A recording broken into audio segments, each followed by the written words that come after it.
रात का वक्त था।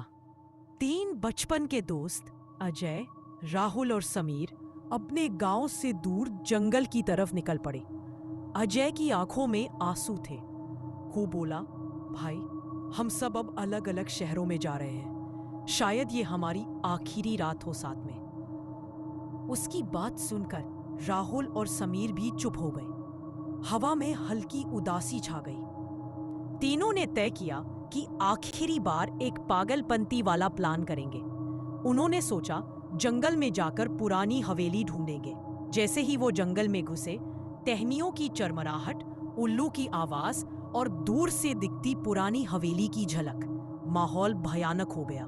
समीर बोला, भाई, ये जगह सच में भूतिया लग रही है। लेकिन राहुल हंसते हुए बोला, डरपोक, यहां भूत नहीं, हमारा प्लान चमकेगा।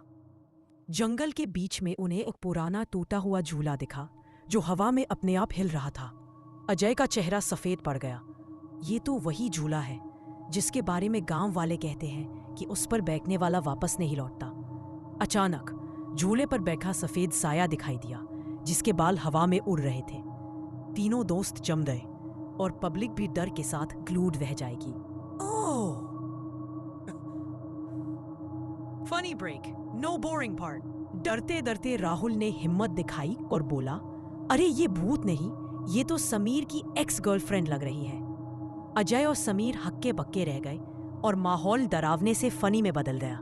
हवेली के अंदर पहुंचते ही दीवारों पर अजीब खून से लिखे शब्द दिखाई दिए।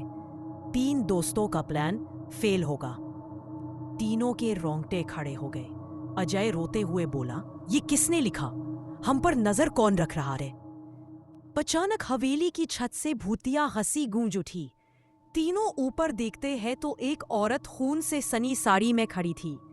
लेकिन जैसे ही उसका चेहरा साफ दिखा, अजय चौंक गया। ये तो मेरी माँ है।